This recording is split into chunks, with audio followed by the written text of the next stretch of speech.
Today we are talking about the most important topic. आज हम बात करेंगे कि क्या पेरेंट्स को बच्चों को सेक्स नॉलेज देनी चाहिए, और अगर देनी चाहिए तो कब, कैसे और क्यों देनी चाहिए। नमस्कार, my self Sangeeta Singh, rehabilitation counsellor and consultant psychologist.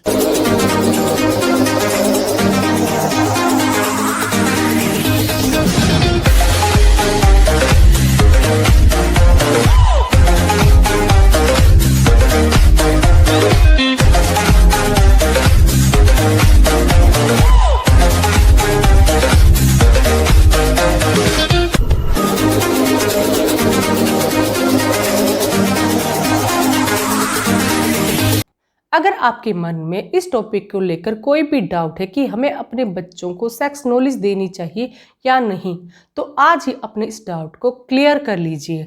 हमें अपने बच्चों को प्रॉपर टाइम पर और प्रॉपर वे में सेक्स नॉलेज देनी ही चाहिए। हाँ, मैं मानती हूँ कि सेक्स जैसे टॉपिक पर हम ओपनली बात नहीं करते हैं, जिसकी वजह से कई बार कुछ पेरेंट्स को लगता है कि हमें बच्चों के साथ ऐसे टॉपिक पर बात नहीं करनी चाहिए, इससे उनकी डेवलपमेंट पर बुरा इफेक्ट पड़ सकता है, या हो सकता है कि वो किसी रॉन्ग एक्टिविटी में इन्वॉल्व हो जाए।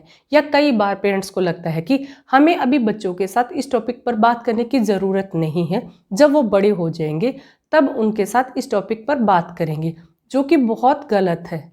आप शुरू से ही बच्चों के साथ जिस तरीके से दूसरे टॉपिक पर डिस्कस करते हैं, सेक्स से रिलेटेड टॉपिक पर भी डिस्कस कीजिए।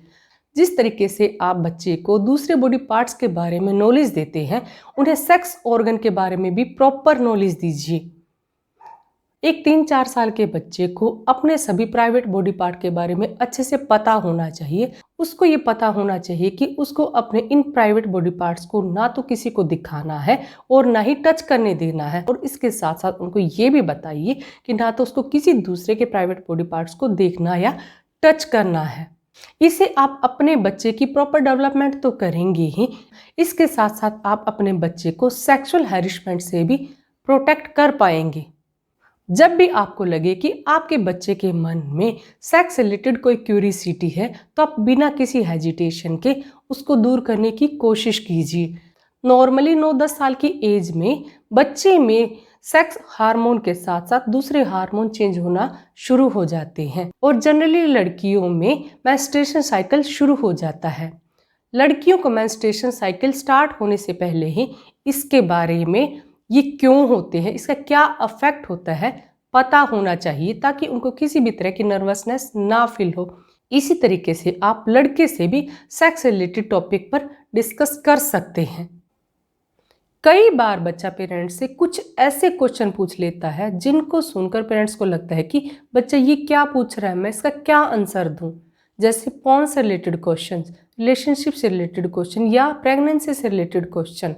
और ऐसे में पेरेंट्स या तो बच्चे को डांट कर चुप करने की कोशिश करते हैं, या उसकी अटेंशन को किसी और एक्टिविटी में डाइवर्ट करने की कोशिश करते हैं, इसको टालने की कोशिश करते हैं। एज ए रिजल्ट बच्चा अपनी क्यूरियोसिटी को किसी दूसरे सोर्स से सेटिस्फाई करने की कोशिश करता है। जैसे हो सकता है कि वो किसी बुक से नॉलेज लेने की कोशिश करे, या हो सकता है कि किसी अपने फ्रेंड से कुछ पूछने की कोशिश करे, या हो सकता है कि इंटरनेट से सर्च करने की कोशिश करे। ऐसी कंडीशन में कई बार बच्चे को कुछ गलत इंफॉर्मेशन मिल सकती है, जिससे कि बच्चा मिसगाइड हो सकता है और किसी गलत एक्टिविटी में इन्वॉल्व हो सकता है। इसलिए माय फ्रेंड, बच्चा आपसे चाहे किसी भी टॉपिक पर बात करे, आप बिना किसी हेजिटेशन के उसकी क्यूरियोसिटी को शांत करने की कोशिश कीजिए। अगर आपको लगता है कि बच्चा का क्वेश्चन ऐसा है जिसको कि बच्चा समझ नहीं पाएगा, तो आप चाहे बच्चे को कम इन्फॉर्मेशन दीजिए, लेकिन उसको जितनी भी इन्फॉर्मेशन दीजिए सही देने की कोशिश कीजिए। बेटर तो यही है कि आप शुरू से ही बच्चे के साथ जिस तरीके से दूसरे टॉपिक पर बात करते हैं, उसी तरीके से सेक्स रिलेटेड टॉपिक पर भी बात कीजिए। क्योंकि अगर आप अचानक बड़े होने पर बात करने की कोशिश करेंगे, इससे ना तो आप कंफर्टेबल होंगे और ना ही बच्चा आपके साथ ऐसे टॉपिक पर डिस्कस करने में कंफर्टेबल हो पाएगा।